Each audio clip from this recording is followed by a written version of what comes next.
The following video is one of a series of digital stories, songs, and prayers that the amazing folks at Tsow-Tun Le Lum have compiled to help you manage and cope with what can be lonely, fearful, and difficult times.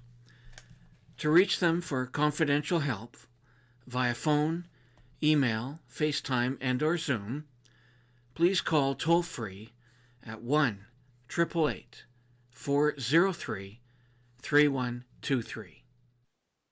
You being the result of all the people that came before you.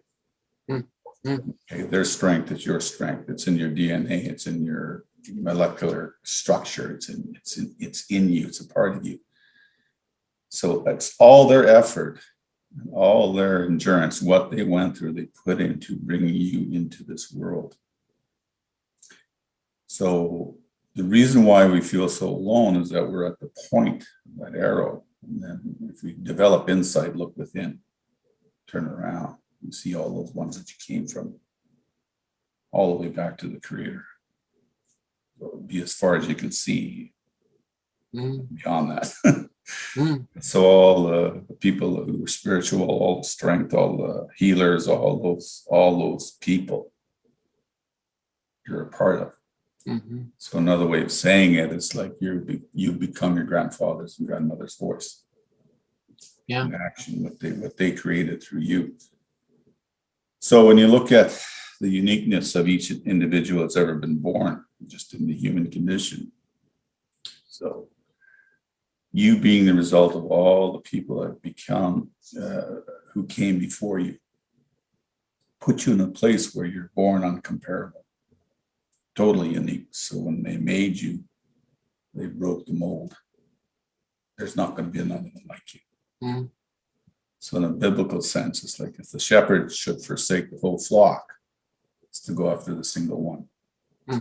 And that single one is you. A lot of us don't come to that realization until we're fortunate enough to have children. When we hold that child in our hands and we look at that child, we know beyond any shadow of doubt, we'll give our life for that precious little being. We found something worthwhile to live for. But we'd already forgotten that somebody had held us the same way, and somebody held our parents the same way, and somebody held their parents the same way. That connection. So if you look into the stars in the sky, so to speak, it's like we're one of those stars in the sky. We look at that star and it shines this light on us. And intellectually, we know that that star's been dead for 1 billion years, yet it's shining its light on us. And we just take that as a given.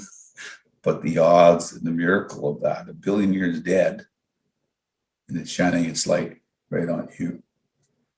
And so for every new being that's born, there's a new light that comes from the Creator. So in my language, say Gisyamanto, like the spirits, like a Tayoka, right? So within all of us, we have this light that is of the Creator, the Creator's light. So we are children of God. We are grandchildren of God, so to speak. We are God-like. We are our God. So our spirit is like the Creator. So we come to a place where we know that the Creator always was. There's no beginning for the Creator. He always was. And then logical mind cannot comprehend. Let's blow this thing away, right? So we have to come from a place of belief and faith, right? So if the Creator has given you a spirit and that spirit's within you, you're part of creation. You see? So your spirit is forever. It was, it is, it always will be. And that's another way of looking at humility. The person knows where they've been, where they are, and where they're going. So when we look at this and we internalize this, it becomes a way of being. We begin to understand that all things will be okay in their own time. There's a sense of comfort with that. Like death is the door that we go through to the next. So in reality, if we look at it logically, it's like we live in this here and now. And tomorrow never gets here, because the time it gets here is the here and now. Yesterday's gone kind of thing. So we're always in this here and now. So my way of looking at it is that we'll always be in the here and now. Mm-hmm. A million years from now, we're still in the here and now. Whether we're in the human condition is a different story, right? Mm-hmm. But I know that sense, our essence is eternal. So the unconditional love that comes from the Creator is eternal through your ancestors. That's the connection to the Creators, to your loved ones who came before you. So their strength is your strength, and you can access that. Imagine for 10 seconds or a minute what that really means. If you look at it, you have all the strength you'll ever need, not just to survive, but to thrive. Mm. So after you come to terms with your reactions to your birth, because I really do believe this, and because of the sweat lodge ceremony, that's the womb of Mother Earth that we're in, right? Mm-hmm. So every time we go into sweat lodge, we go back into our mother's womb. Mm-hmm. In the first 9 months of your life, while you're living in your mom's belly, that sets up a process for the rest of your life, learning and unlearning. And, you know, in the Christian sense, we're born in the sin now. It's looking at born in the dysfunction. Yeah. 95% of what we're born into comes from our family origin stuff that we hit the ground, we're crying. You know, we come from a beautiful, safe place. I've never seen a happy baby come out, right? It's like, Right. right? We come from that place, and you know, as men, we, you know, I say jokingly, but we spend the rest of our lives trying to go back in, right? Right. There's that connection, right? And if you don't have that rite of passage, you end up getting into relationships where you say, will you marry me? Will you be my mummy? Because we never had that break, that cut through mom's umbilical cord. And our whole life becomes a maze of unfinished business when we get into relationship till we're done. Yeah. And sacred journey that you're on is totally yours. So our mistakes are just as sacred as our successes. Our successes are built on us overcoming our mistakes. Yes. So we know intellectually that our mistakes are learning experiences, but when we make a mistake, and because we've been through trauma, we feel like a mistake. Mm-hmm. So Well, that's feeling like a mistake is like you become a reinforced object of contempt to yourself. You become a thing to yourself to be reviled. And all that is internalized anger that we should have projected out to our parents, but we weren't allowed to, so we internalized it. And that's the birth of depression. Anger turned inward, repression throughout life. So what's the opposite, right? So at the end of the sweat, every round, I call it a warrior sweat. I get everybody up on one knee and then get them open their mouth like I take a bite of an apple. Let the primordial scream come. You let the sound come from your belly button. So you're up on your knee and you're going to stay up there as long as you can to fight the heat that's going to come, because that's when I start pouring the water to the rocks. So it isn't just your ears burning. It's your whole body's burning. And you're using that rage as long as you possibly can to fight that heat till you got nothing left, and then you drop because it's a little cooler down on the ground.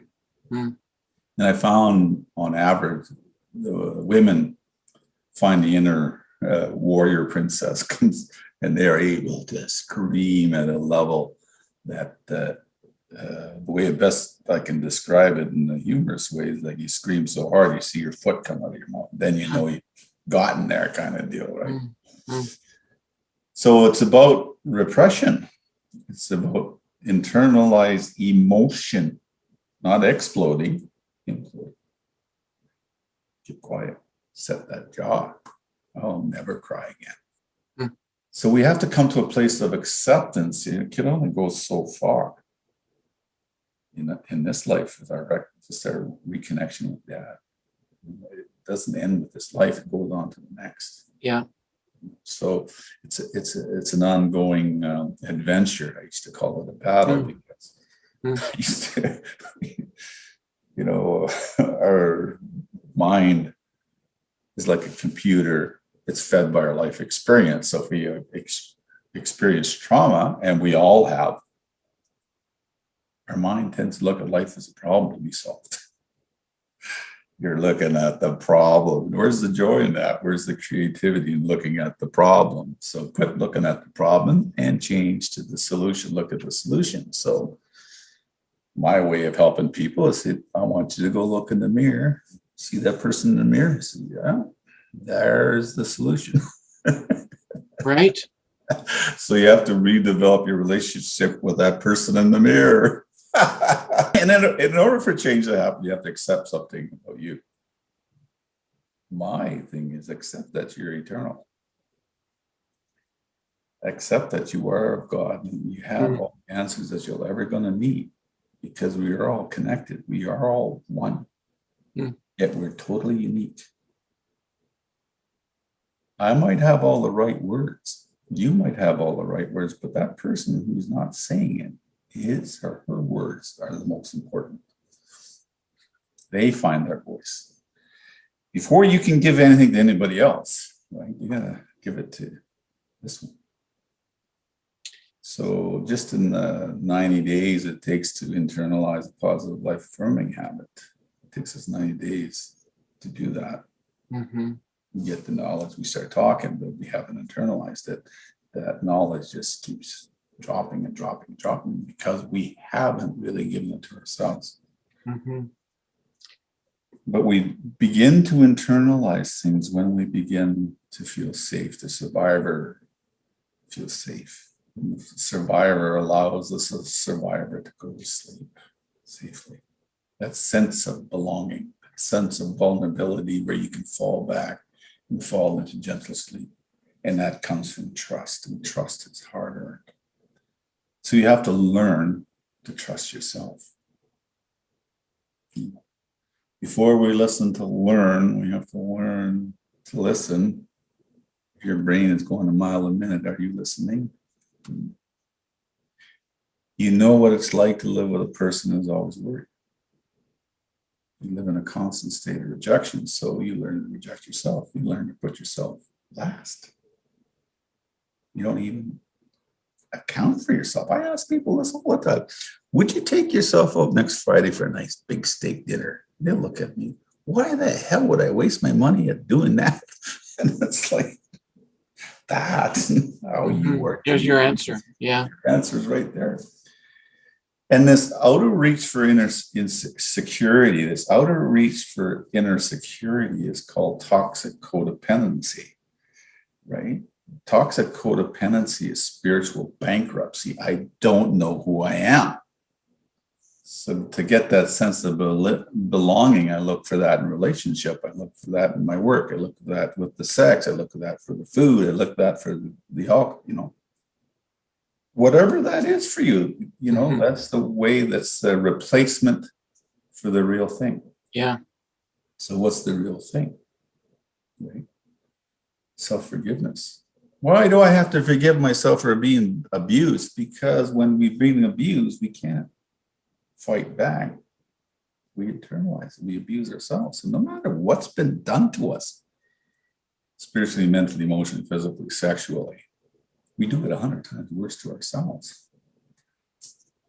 And we have to remember that our journey is sacred.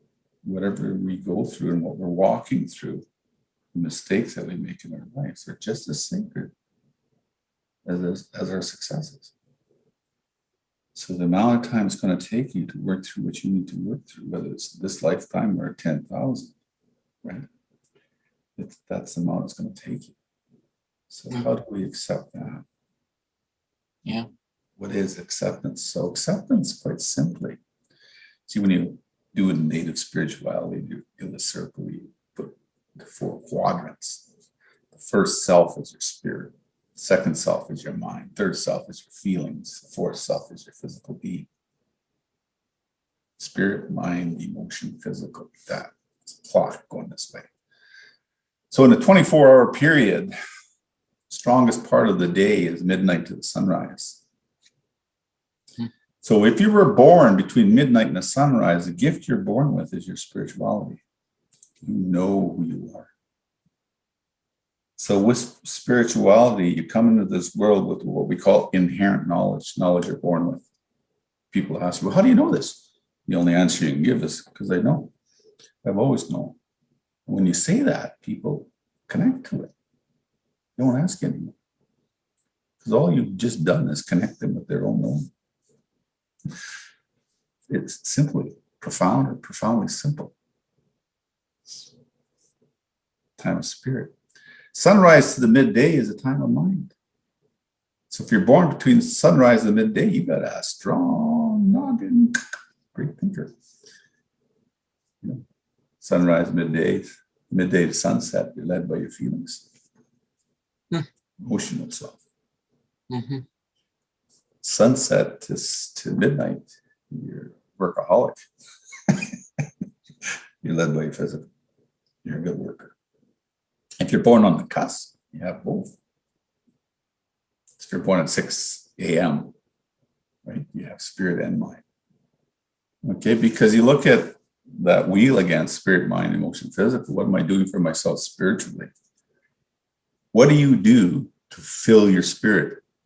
What do you do to have positive affirmation in your thinking? What do you do for yourself emotionally? What do you do for yourself physically? It's easy to write all those positives. Now let's flip it over. What are you not doing for yourself spiritually? Out of reach for inner security stuff, right?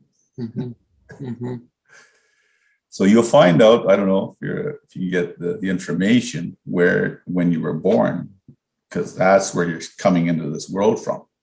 That is the thing that you relied on the most. Say if you're born between me, I was born at 1:10 in the morning, so I've been relying on the spirit. Yes. That's my strength. But what am I doing with this puppy over here, the physical? Am I eating right? I'm type 2 diabetic. Am I eating right?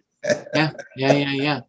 You have to look at the balance of the wheel for yourself. You got to look at both sides, and you got to look at the ones, especially the things you don't want to look at.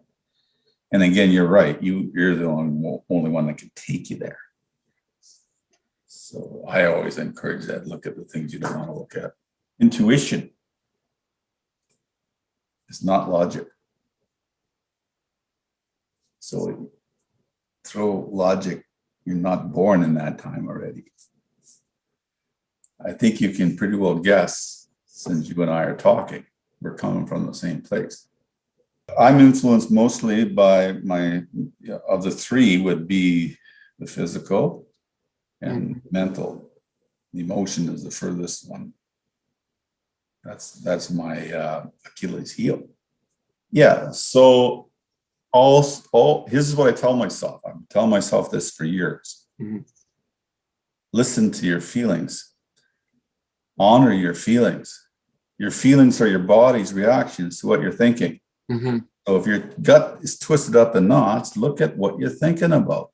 Yeah. And guess what? 10 times out of 10, you're thinking about something you got no control over, like what happened in the past and what's going to happen. So you're trapped by the past and you're looking to the future. Where are you with the here and now? So I'm really focusing in my life to really begin to enjoy what I can do today. It's like living today as if it's your last day kind of thing. When you run out of words, best thing to do is sing. Because every time I pray in my language, I said, grandfather's come.